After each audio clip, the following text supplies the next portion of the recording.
I returned from a business trip, put my key into the lock of my new apartment, and it didn't work. I called my mom, and she stated, "We changed the locks, son. This is our home now. Consider it payment for raising you." I was 29 years old at the time. Just 3 days prior, I had flown to Chicago for an important conference, leaving my parents a spare set of keys so they could look after Max, my dog. I should have suspected something was wrong when my mother, Martha, and father, George, agreed so readily, especially after weeks of cold silence following a huge argument. But I was preoccupied, excited about my career, and I just wanted Max to be safe.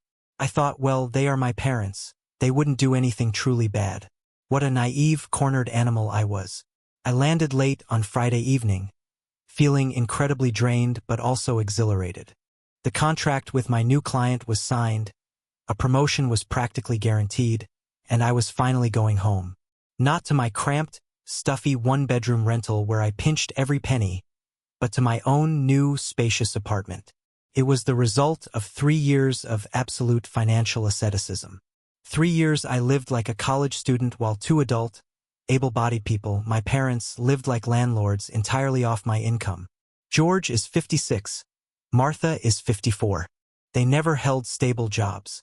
For them, any employment was an indignity, and I, their only son, became their retirement fund the day I graduated from college at 20. When I landed my first decent job as a software engineer, my father said, "We raised you for 20 years. Now it's your turn to take care of us. It's only fair." And my mother always added the tearful drama about how they had sacrificed everything. Even though I clearly remembered their constant fighting over their unwillingness to work. Initially, it was $1,400 a month out of my $2,200 salary. Rent for their small house, food, utilities. That left me with $800. They promised it was temporary, just until Dad found a stable job, which, of course, he never truly looked for. He was convinced that I was his stability. Years passed. I changed jobs, upgraded my skills, and my income rose to $6,800 a month. And what happened? Their needs grew right in sync with my salary. Their house was falling apart, and inflation was eating up their budget. I increased their monthly allowance to $2,200. $2,200 out of my pocket every month so they could sit at home and watch TV, while I lived in a tiny rented room for $600. It was never enough. There was always some unforeseen situation. Always, "We raised you, you owe us." That phrase was their trump card, shutting down any attempt I made to resist. But I learned to play their game. Secretly, every single dollar I could hide, I put into a secret account they didn't know about. No new purchases, no restaurants, no vacations. It was an obsession to finally be free. And then, a month ago, my dream came true.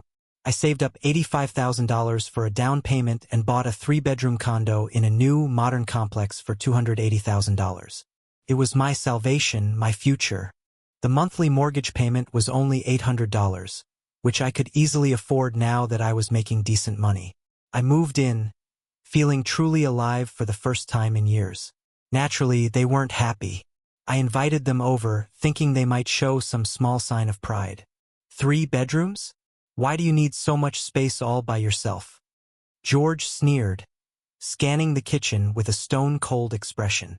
It's wasteful, and we are still stuck in our old wreck. Martha, as always, went on the attack. You should have given this apartment to us. We deserve it. Get yourself something smaller and cheaper. We need a decent retirement. We raised you, you owe us. That was the breaking point. No, I said then, and for the first time in my life my voice was steady. This is my apartment, my money.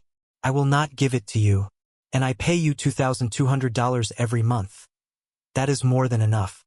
They left, showering me with accusations of ingratitude.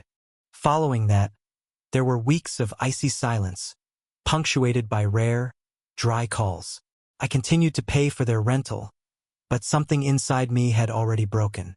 And so, 3 days ago, I needed help with Max. I thought, at least they won't hurt the dog. I called. "George and I will look after him," Martha said cheerfully, and there was such a strange, fake joy in her voice that now, standing at my own front door, I realized how foolish I was for not paying attention. I left the key for them in the building's safe box, saying I'd be back by 5 on Friday. I took the elevator up to the 4th floor, pulled out my spare key, and it just wouldn't fit.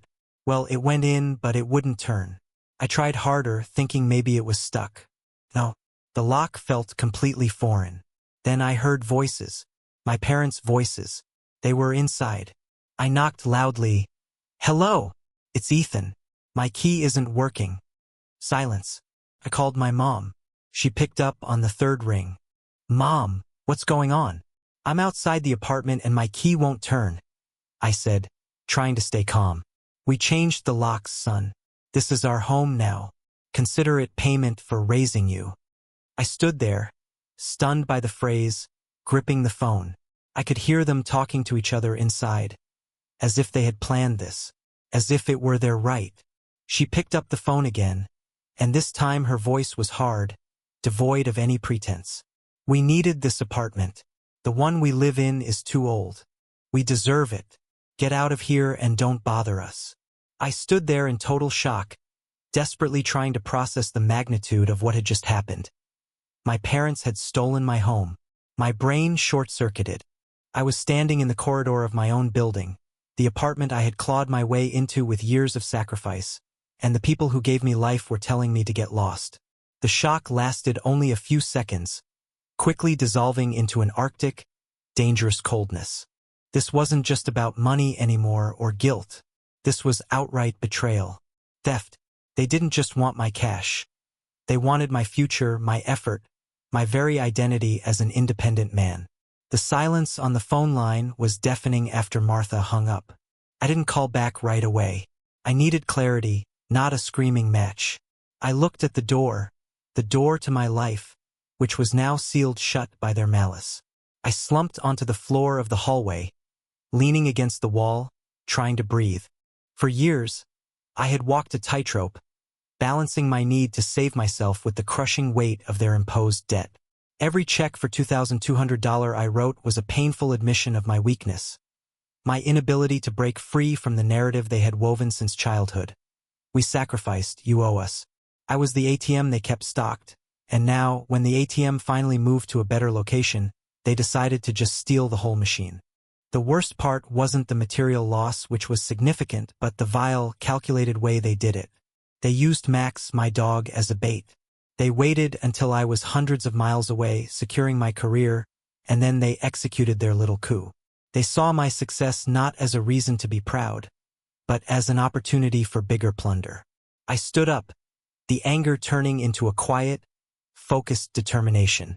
I realized I was not dealing with parents. I was dealing with emotional parasites who just played their final, most desperate card, and I was going to play mine. I opened my phone and started typing, but not to them. I went to the building's security chat. "Ethan Miller, Unit 403. Did anyone see a locksmith here today, maybe 2 hours ago?" A few minutes later, old Mrs. Henderson from 401, who never missed anything, replied, "Yes, dear. A man with a toolbox. Around 3:15 p.m. He was working on your door with your mother and father standing right there. They seemed very pleased. Said they were updating the security. Updating the security. They had planned this down to the minute. They probably spent the last 3 days moving some of their essentials, settling in, making themselves comfortable in my space." This thought fueled the cold fury that was now my sole emotion. I scrolled through my contacts. George and Martha had just given me a gift. Absolute justification. The emotional chain, forged from years of guilt, was broken. The gloves were off. I needed to move fast. If this played out over days, they could dig in, claim squatters' rights, make a mess. I had to end this tonight. First call, emergency locksmith. "I'm locked out of my apartment. I have the deed on my phone, and someone changed the locks without my permission. I need you here in the next 10 minutes. I'll pay triple the emergency rate." The man on the line, sensing the urgency and the promised cash, confirmed he was on his way. Second call, the police non-emergency line. "No, wait, this was an emergency. 911. I need to report a break-in and trespassing. I am the legal owner of the property at my address, and my parents, to whom I gave temporary access for dog-sitting, have changed the locks and taken over my apartment. They are refusing to leave. The operator was skeptical. Sir, your parents? Yes, and I have the deed and my ID to prove ownership. They committed criminal trespass and possibly grand larceny by attempting to seize my entire home. I need an officer here immediately. The word grand larceny seemed to get their attention. A patrol car is on the way. I hung up, glancing at my watch. It was 5:25 p.m. The locksmith promised to arrive by 5:35 p.m. The police would follow. I gave my parents until 5:35 p.m. to get out. 10 minutes. I leaned against the wall again, but this time, my posture was different. I wasn't slumping. I was coiled. I could hear Max barking faintly inside. He was okay. That was the only thing that mattered now. I needed him out, and I needed them out. I pulled up the scanned copy of my deed on my phone, just in case. The name Ethan Miller was bolded and clear. They had no legal footing whatsoever. None. This wasn't a complex legal battle. This was a criminal act of entitlement, plain and simple. I was ready to have the most painful and final confrontation of my life. A confrontation that would decide if I would finally be free, or if I would forever remain their personal piggy bank. The tension in the hallway was thick, heavy, like the air before a thunderstorm. I heard the distant wail of a siren, and knew my time and their time was up. The distant siren grew louder, turning from a vague promise into a deafening, immediate threat. I could feel the cold concrete of the hallway floor through my jeans, and that physical discomfort sharpened my focus. It was 5:35 p.m., the exact minute I had silently set for the ultimatum. The locksmith, a burly man named Dave, arrived first. He was fast, efficient, and clearly interested only in the triple emergency fee I had promised. Looks like a fresh installation, Dave mumbled, inspecting the new cylinder. They did a clean job. Amateur hour, but clean. Can you open it without damage? I asked, my voice flat. For triple pay? I can get through a bank vault, he replied, pulling out a drill and some specialized tools. The sound of the drill biting into the metal resonated through the quiet, upscale hallway. It was a loud, aggressive sound of violation, and it immediately stirred the occupants inside. I heard sharp, startled yelling. What is that noise? George, go see.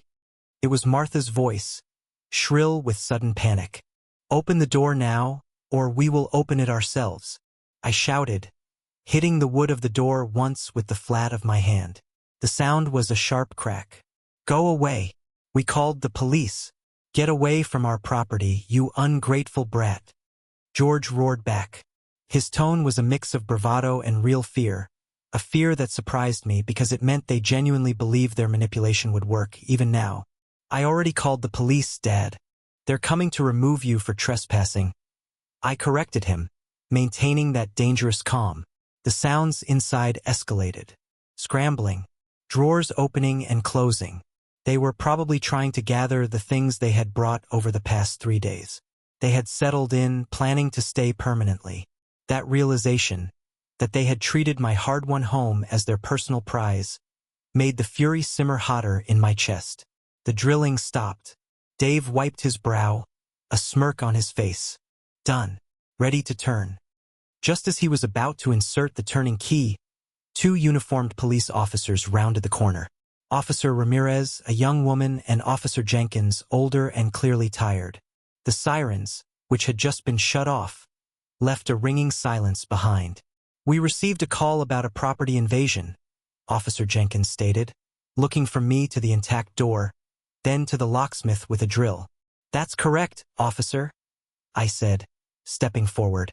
I handed them my ID and the scanned deed on my phone. I am Ethan Miller, the legal owner, Unit 403. These people inside are my parents. I gave them temporary access to care for my dog while I was away, but they illegally changed the locks and are refusing to leave, claiming the apartment is payment for raising me. Officer Ramirez examined the documents, then looked at the door. Mr. Miller, Are you sure this isn't a domestic dispute? We can't just force entry. It is criminal trespassing, officer, I interrupted firmly. I have not lived with them for 9 years. They broke the law. I am ready to press charges for unlawful entry and property damage for the lock replacement. The man here is a registered locksmith ready to grant me access right now. I could hear my father hiss something through the door, muffled but venomous. You wouldn't dare. They are listening right now, I told the officers. Ask them to open the door, and they will refuse, because they know they are squatting. Officer Jenkins exchanged a look with Ramirez, then knocked hard on the door. Police! Open up immediately. Silence. A tense, terrible silence. Then, a muffled shout from Martha. We don't have to open for you. We are the tenants. That boy stole this house from us. Madam, Officer Jenkins said, his tone shifting from wary to authoritative. I see the deed. Your son is the sole legal owner. You have 2 minutes to open this door and exit voluntarily, or we will authorize the locksmith to force entry, and you will be arrested for illegal occupation. My heart was hammering against my ribs, but the control I exerted over my face and voice was absolute. This was the moment of rupture, the point of no return. The financial debt had been paid many times over, but the emotional debt was about to be canceled with a swift, brutal strike of reality. The 2-minute countdown began, and I could hear the desperate, hushed argument erupting inside my stolen home. They were trapped, they were exposed, and they were finally going to learn the cost of their lifetime of manipulation. The argument inside Unit 403 was now an ugly, muffled screaming match, a raw exposure of their partnership built on exploitation. They were fighting over who was more to blame, who had pushed the plan, while outside, the 2-minute window was rapidly closing. It was your idea to change the locks immediately, Martha. I said wait until Sunday. I heard George's distinct, angry bellow, slightly muffled by the door. And you said he was too much of a coward to call the police. You said he was too scared of disappointing his parents. Martha shot back, her voice high-pitched and hysterical. Officer Jenkins looked at his watch, then back at me. Your time is up, folks. Locksmith, proceed. Dave, the locksmith, didn't need a second invitation. He inserted his tool into the drilled lock and with a sharp, metallic click, the bolt retracted. The door, my door, swung inward a few inches. Officer Jenkins pushed the door open completely. There they were, George and Martha, standing frozen in the middle of my living room. My 3-day-old apartment, the place I had worked years for, was already cluttered with their cheap, tacky belongings. A hideous, overstuffed floral armchair they must have hauled from their rental, plastic shopping bags half full of clothes, and a stack of romance novels on my pristine marble coffee table. Max, thankfully, trotted out from the kitchen, tail wagging furiously, oblivious to the drama, and jumped into my arms. I clutched him tight. He was safe. Get out, George yelled, pointing a shaking finger at me. This is a violation. We are your parents. This is a family matter, not a police matter. Officer Ramirez stepped in front of George. Sir, the property is not registered in your name. You are committing criminal trespass. You will gather your belongings and leave the premises immediately, or you will be placed under arrest. Martha's bravado finally cracked. Her face, usually set in that superior, demanding mask, crumpled into real tears. Ethan, please, don't do this. We have nowhere to go.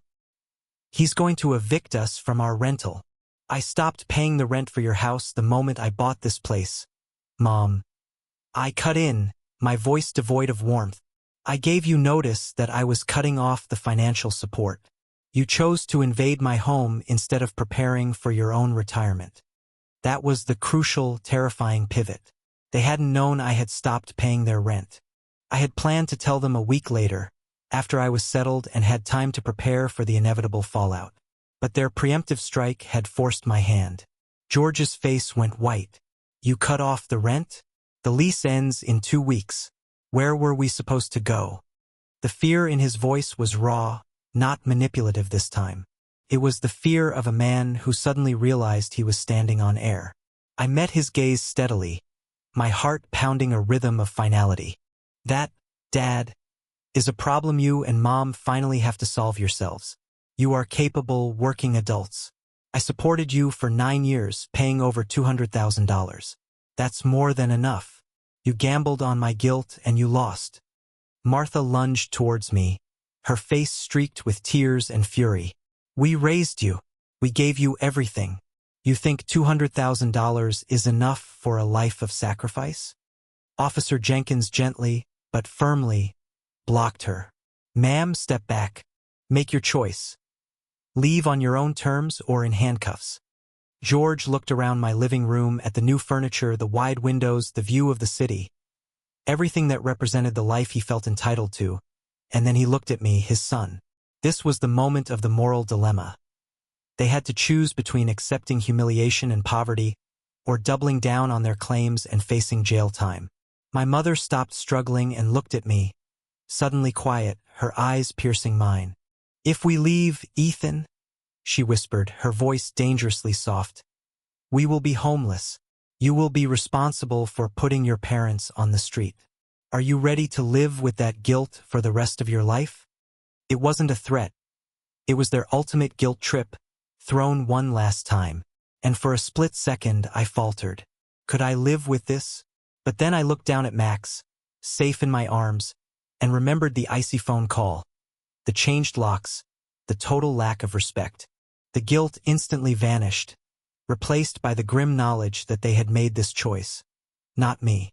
Martha's challenge, are you ready to live with that guilt for the rest of your life? Hung in the air, heavy and poisonous. It was the final anchor of control they had over me, and I knew, looking into her calculating eyes, that if I hesitated now, I would lose everything. My moment of weakness passed. It was replaced by a wave of cold, profound clarity. I didn't owe them a response. They had just tried to violently seize my entire life. Officer, I said, addressing Officer Jenkins, my voice calm but firm, they are refusing to comply. They have been given a legal opportunity to vacate. Please proceed with the arrest. George and Martha stared at me, their faces registering a mixture of disbelief and utter terror. They had been so certain that the word guilt, the phrase your parents, was an impenetrable shield. Ethan, don't you dare, George spat, taking a step toward me, his hands shaking with impotent rage. Officer Ramirez was already reaching for her handcuffs. Mr. Miller, are you absolutely certain you want to press charges? Once we initiate the arrest, the police report will be permanent. I am certain, I confirmed, never breaking eye contact with my mother. They broke into my home and changed the locks. I want them prosecuted to the fullest extent of the law for trespassing. The sight of the officer taking Martha's arm changed everything. The pretense of power instantly dissolved into real, primal fear. No, no, no, no, Martha shrieked, tears suddenly pouring down her face. This time I thought they might actually be real. We'll leave. We'll leave. Just please, don't put us in jail, Ethan.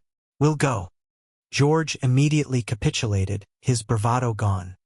We're going. We're leaving. Let her go, officer. We'll take our things and go.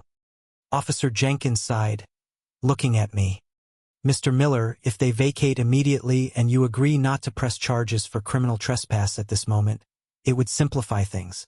But the decision is yours. I looked at the chaos they had created in my home. The ugly armchair, the junk scattered everywhere, the remnants of their attempt to take root. I saw the pure, undiluted panic in their eyes, the shock of facing actual consequences for the first time in their lives. Jail might have been too much even for them. My goal was freedom, not revenge. Fine, I conceded, my voice low and final. They leave now, and I will not press criminal charges tonight. But they are never to contact me again. I am cutting off all financial ties, effective immediately. Every utility, every bill, the rental payments, it all stops. Now, the officers gave my parents 10 minutes to grab their items. It was a humiliating spectacle. They furiously shoved their clothes and personal items into the plastic bags, snatching things from my shelves that didn't even belong to them, their movements quick and desperate. George paused at my entertainment center, looking longingly at the large, new TV I had just bought. He didn't dare touch it. As they were escorted toward the door, Martha paused, turning back one last time. "We gave you life, Ethan. You'll regret this when we are old and gone. You'll have no one." I stood tall, Max still safe in my arms. "You didn't give me life, Mom," I corrected her quietly. "You gave me a bill, and I've paid it, over and over. Now we are finally square. Go find your own way." The police led them out of the apartment, and I watched through the peephole as the officers escorted them down the hallway to the elevator. The door closed. I heard the satisfying click of the lock, a new lock, installed minutes later by Dave, the locksmith, who was still there, observing the entire dramatic scene. When Dave left, I was alone, just Max and me, standing in the quiet, empty living room. I walked around, picking up their discarded trash, the ugly stain of their presence.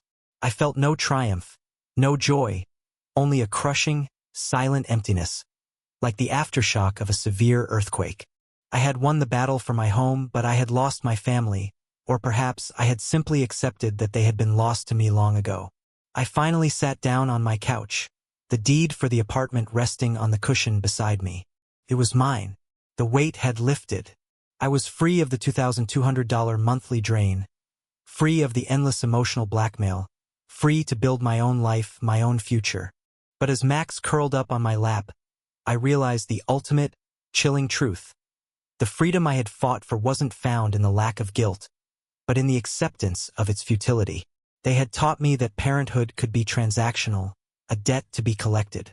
And by paying that debt in full, by enforcing the harsh reality of consequences, I hadn't just saved myself. I had perhaps saved the real me, the man who was meant to be more than just a walking wallet. The apartment was quiet. The future was uncertain for them, and suddenly wide open for me. But as I looked out at the city lights, the question lingered. What is the true cost of being raised? And when does the debt of gratitude finally expire? I had paid the price, but the emotional ledger felt forever scarred.